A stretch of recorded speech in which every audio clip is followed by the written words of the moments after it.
Kapansin-pansin ang malawakang pagbaha dahil sa bagyong Karina. Alamin natin kung saan-saan pang lugar ang binaha. Makakausap natin via phone patch is a representative from the Metropolitan Manila Development Authority or MDA. Ma'am, it's nice to have you on the line again po. Yes po, sir. Magandang gabi po sa tagapanood po ng TV po. Okay, ma'am.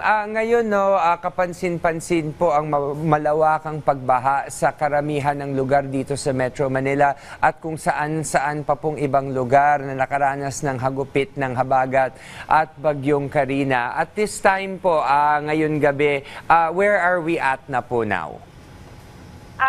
Ngayong gabi po, sir, ay antabay pa rin tayo na pang-report ng mga baha sa buong Metro Manila. Okay, possible po bang parang kinabukasan ng baha sa ilang kalsada or mananatili pa rin po itong hindi nadadaanan or is the situation getting better na po, ma'am? Sa ibang bahagi ng kalsada, sa Metro Manila po, subsided na po ang baha, sir. Pero meron pa rin pong natitirang hindi nadadaanan ng kalsada dahil sa baha. Okay, so ano pa po ang inyong mga susunod na hakbang ng MMDA lalo na sa mga naiwang pinsala sa bagyong Karina? Maghahanda po sa darating baha po sa buong Metro Manila.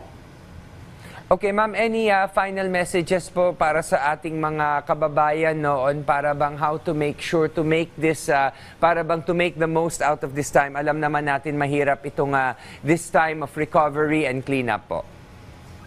Opo, sir. Sa lahat po ng mga kababayan na nanonood sa inyong programa, kung kayo po ay wala nang gagawin sa labas, mabuti po na hindi na po kayo lumabas